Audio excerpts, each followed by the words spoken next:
Ronaldo, Messi et Neymar ont trouvé des aborigènes sur une île déserte. Après avoir survécu au crash de leur avion privé, après avoir lutté contre la faim, la solitude et leur orgueil, Ronaldo, Messi et Neymar pensaient être seuls, mais ils avaient tort.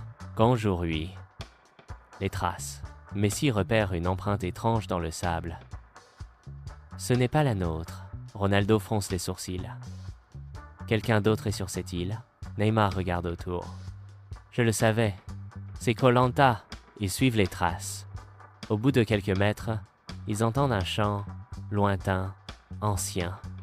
Une musique tribale. Ils avancent prudemment. Et là, au bord d'une clairière, ils les voient.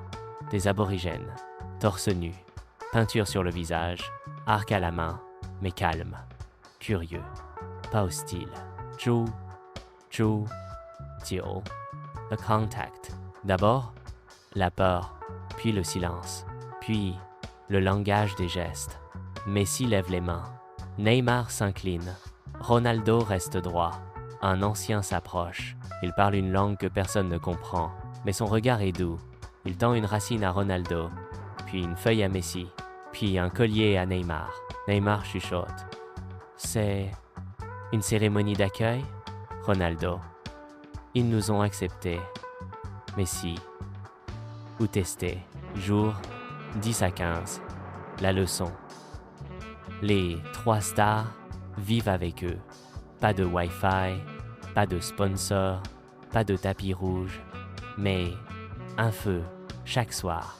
Des histoires racontées avec les mains, des danses de la pluie, des rituels pour remercier la terre, des jeux très proches du football.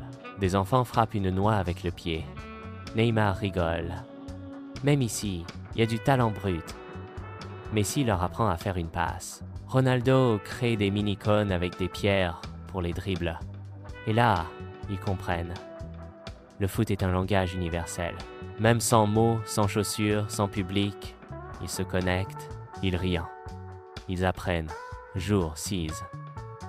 Le départ. Un bateau de pêche approche l'île. Le chef de la tribu, sans dire un mot, leur tend 3 objets. À Ronaldo, une pierre gravée d'un aigle, force et fierté. À Messi, une graine, douceur et patience.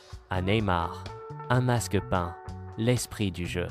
Ils embarquent, en silence, le cœur serré. Ils sont redevenus hommes, simples, humains. Quelques mois plus tard, Ronaldo lance une fondation pour les peuples oubliés. Messi finance des écoles dans des zones reculées. Neymar crée une série documentaire. Les vrais héros ne sont pas sous les projecteurs, mais ce qu'ils ne disent jamais, c'est ce qu'ils ont vraiment vécu sur cette île. Les conseils de Tonton H. Le plus grand des terrains, c'est celui du respect. Il existe des mondes où le silence en dit plus que 1000 mots. Tu peux avoir tout perdu, mais si tu es encore capable d'apprendre, tu es riche.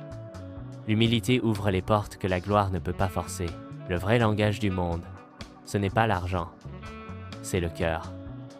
C'était Tonton H. Abonne-toi pour des histoires vraies, touchantes, parfois incroyables, mais toujours pleines de